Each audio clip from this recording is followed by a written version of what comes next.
Welcome back. अब हमारे साथ जुड़े हैं वेलेंटिस एडवाइजर के फाउंडर और मैनेजिंग डायरेक्टर ज्योतिवर्धन जयपुरिया, जिनके पास इक्विटी मार्केट में 3.5 दशक से ज़्यादा का अनुभव है। 21 सालों तक इन्होंने डीएसपी मेरिल लिंच की रिसर्च टीम को लीड किया और देश के टॉप स्ट्रेटेजिस्ट में इनकी गिनती होती है। Jyoti ji, good morning, thank you so much आज सीएनबीसी आवाज़ से बात करने के लिए।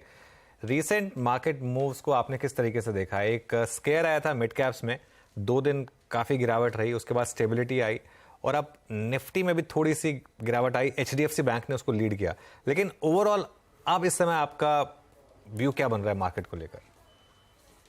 तो अनुज जी, पिछले बार भी जब मैं आया था शो पे, मेरा व्यू था कि ये ना मार्केट एक टाइम और प्राइस करेक्शन के लिए तैयार है। अपने यदि ब्रॉड निफ्टी को देखें तब तो है ना, निफ्टी में 10-11 हफ्ते से वहीं पे एक तरह से घूम रहा है। टाइम करेक्शन होते जा रहा है निफ्टी में। ये जो स्मॉल कैप और मिड कैप है उसमें अभी तक करेक्शन नहीं आए। इसी महीना बस पिछले 15-20 दिन में थोड़ा ऊपर नीचे हुआ है। जैसे आपने कहा, वो एक दिन में 4% है ना स्मॉल कैप गिर गया था और 3% मिड कैप गिर गया था। उसके बाद थोड़ा है ना उधर ही घूम रहे। तो शायद ज्यादा करेक्शन है ना दरकार है ये स्मॉल और मिड कैप में। एक तरह से टाइम करेक्शन से ही वैल्यूएशन थोड़ा है ना कम होएगा लगता है। ओके। ये जो एचडीएफसी बैंक में गिरावट आई, इस एनालिस्ट मीट शायद आपने भी अटेंड की होगी।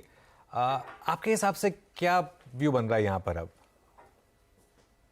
अ, तो जब दो बड़े बैंक के मर्जर होते हैं और ये ना कहीं पे भी यदि अपने देखे तो एक तरह से कंसोलिडेशन में समय लगता है, क्योंकि है ना दो अलग अलग कल्चर रहते हैं। कोई एक जन का ग्रोथ है ना ज्यादा रहता है, एक का ग्रोथ कम रहता है, तो कंसोल होने के बाद एक तरह से ग्रोथ है ना बीच के टेरिटरी में आ जाता है। जो पिछले है ना फास्ट ट्रेजेक्टरी ग्रोथ था उतना फास्ट नहीं रहता है। तो अपने कहीं भी यदि पिछले 20 साल में देखे कोई दो बड़े मर्जर हुए तो 6-8 महीना 1 साल कंसोलिडेशन में जाता है और उसके बाद में वापस है ना नई स्ट्रैटेजी बनती है, तो वापस ग्रोथ में रफ्तार होती है। तो एक बार वो कंसोलिडेशन होता ही शहर में, तो कोई ये अजीब बात नहीं है। ज्योति सर, हाय, गुड मॉर्निंग। ज्योति सर, याद है गुड मुझे मॉर्निंग। लास्ट टाइम आए थे, आपने कहा था टाइम और प्राइस वाइज थोड़ा सा करेक्शन देखने को मिलेगा। तब और अब के बीच में थोड़ा सा ना समीकरण और ज्योति सर बिगड़े बिगड़े से नजर आ रहे हैं। वो ग्लोबल हेडविंड थोड़ी सी, वो फेड की कमेंट्री, थोड़ा सा हॉकिशनेस का तड़का ऐसा लगा ऐड हो गया। क्रूड संभले नहीं संभल रहा, बढ़े ही चले जा रहा है। इन्फ्लेशन का थ्रेट ऐसा लग रहा है वापस ब्रॉडली आ रहा है वापस। तो ये जो टाइम और प्राइस वाइज करेक्शन कितना और डैमेजिंग, टाइम वाइज तो ठीक है झेल लेते हैं हम लोग, थोड़ा सा रुक जाएंगे, पर ये प्राइस वाइज डैमेज भी कुछ सिग्निफिकेंट होने का डर, या लार्जली हो गया वो 20 वाला आ गया तो प्राइस वाइज अब शायद ज्यादा डैमेज देखने को नहीं मिले? मैं इसका आकलन कैसे करूं, इस स्टेटमेंट को कैसे रीड करूं? तो ये ना प्राइस अपने देखे तो मेरे हिसाब से ज्यादा प्राइस करेक्शन आया ही नहीं है।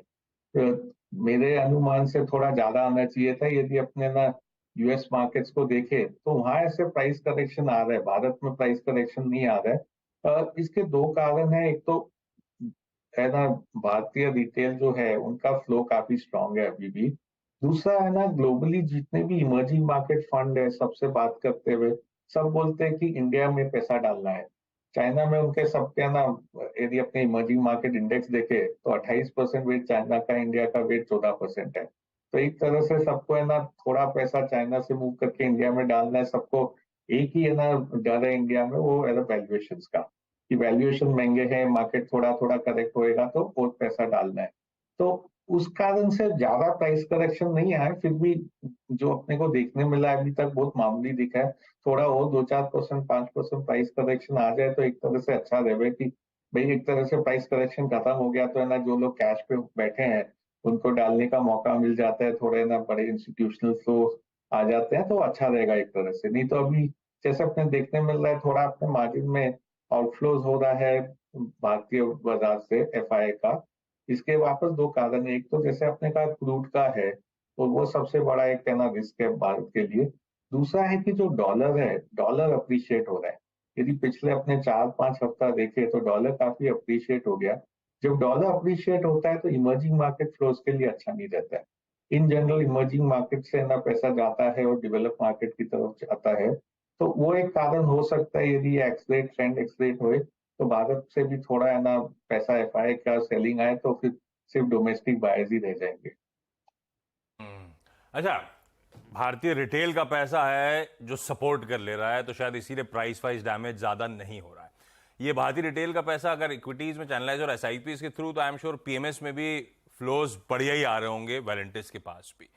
जो फ्लोज आ रहे हैं उसमें ऐसा हो रहा है कि आप थोड़ा सा कैश कंपोनेंट बढ़ रहा है आपका, या आसानी से ये पैसा डिप्लॉय कर पा रहे हो आप, विकल्प की कोई कमी नहीं है? तो हम लोग अभी जो फ्लोज आ रहा है, सबको जब फ्लोज आ रहा है तभी भी बोल रहे हैं कि ये पैसा हम लोग एक दिन में 2 दिन में नहीं डिप्लॉय करेंगे, अगले है ना 8-10 हफ्ते में डिप्लॉय करेंगे, क्योंकि पॉसिबिलिटी है कि कहीं पे है ना मार्केट में एक प्राइस करेक्शन भी आ जावे।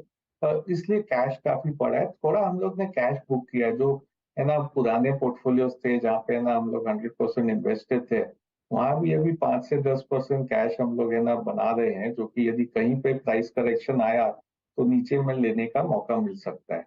तो हाँ, हम लोग का कैश लेवल थोड़ा बढ़ते जा रहा है, जो है ना 6 महीना था उससे ज्यादा कैश लेवल्स हो गए हैं। ओके, कैश लेवल्स थोड़ा बढ़ते जा रहे हैं। चलिए, अच्छा, एक लार्ज कैप आईटी पर अब इस समय आपका क्या व्यू बन रहा है? आपने काफ़ी मार्केट साइकिल्स देखी होंगी। यूएस में इस समय एक रिसेशन को लेकर डर लग रहा है, बॉन्ड यील्ड्स काफ़ी हाई हैं, लेकिन नंबर्स कंपनियों के खराब रहे, लार्ज कैप कंपनियों के पिछले 2 क्वार्टर में, लेकिन स्टॉक्स ने एक बॉटम बनाया और अब वो वापस अपने एवरेज वैल्यूएशन के ऊपर। क्या व्यू है लार्ज कैप आईटी पर? तो हम लोग 18 महीना से, जैसे हम लोग का एक थीम था, बता रहे थे कि बाय लोकल अवॉइड ग्लोबल, तो आईटी पे अभी तक हम लोग ने पोजीशन नहीं बनाया, पर हम लोग के स्क्रीन पे पिछले 2-3 महीना से आईटी आ रहा है, क्योंकि इसमें वैल्यूएशन रिलेटिवली काफी कम हो चुके हैं। दूसरा है कि काफी अंडर परफॉर्म कर चुके हैं, और जो है ना ओनरशिप था, ओनरशिप भी कम हो गया आईटी का। तो हम लोग के स्क्रीन पे आए हैं, अभी भी मेरे ख्याल से 2 क्वार्टर इसमें ना नंबर्स थोड़े नरम रहेंगे, तो कहीं पे खराब न्यूज आए तो वहां पे ना खरीदारी करना चाहिए, क्योंकि कंपनीज अच्छे हैं, फ्री कैश फ्लो आता है, आउटसोर्सिंग का डिमांड बढ़ेगा ही, तो 1-2 क्वार्टर में खराब नंबर्स आएंगे, वो खराब नंबर्स पे आईटी खरीदना चाहिए। खराब नंबर्स पे जब दबाव आए तो आईटी अट्रैक्टिव, हाँ आपने मेंशन कर रखा था।